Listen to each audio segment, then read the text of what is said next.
यही से ध्वनि मंदिर जो पड़ा कौरचंद्र सरकारी महाविद्यालय एंतुड़ीशाल से दिनरू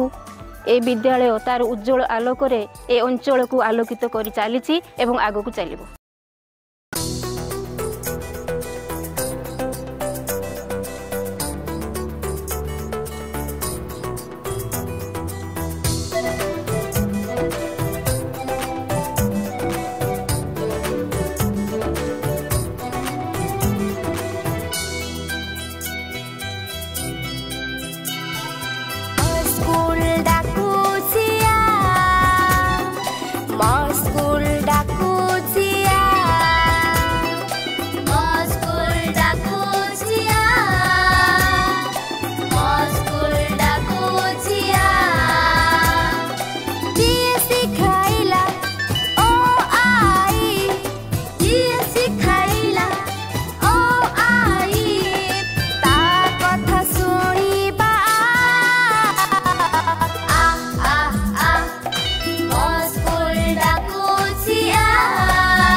दिन पर दिन एमती गड़ी चलो ए विद्यालय तार शिक्षार आलोक एमती बांटी चलो। आसतु ना हाथ हाथ मिलाई यही 100 वर्षर विद्यालय जन्मदिन को सुंदर भाव पालन करवा। मो ना सुभाष चंद्र साय मु स्वर्गत माधवचंद्र साई लाल साहेब कप्तिबदा तृतीय पुत्र एवं ये कप्तिबदा जो विराट राज परिवार अच्छी मुझे जन सदस्य जे प्रकृत में यहाँ 1924 मसीह तार एस्टाब्लिशमेंटा जो देखा जाता बहु पूर्वर ये स्कूल चलता ये जो आपण मैंने धनी मंदिर देखिले से स्कूल चलता ये बढ़िया गोटे अनुष्ठान जिते बड़े शतवार्षिकी पालन करने को जाऊँगी मुझे शतवार्षिकी किभली भाव पूरा सक्सेसफुल हो यहाँ मोर काम्य आमर ये विद्यालय 100 वर्ष पूरा को गलानी से उद्देश्य आम शताब्दी समारोह पालन करने को जाऊँ। यही वीडियो देखी ये विद्यालय समस्त पुरातन छात्र छात्री निश्चित भाव में उत्साहित हेबे एवं आमको सहयोग करेंगे आग को बढ़ापी से आग धाड़ी छिड़ा हेबे एवं ए कार्यक्रम को सफल रूपायन करने निश्चित भाव में से आगे आसबे।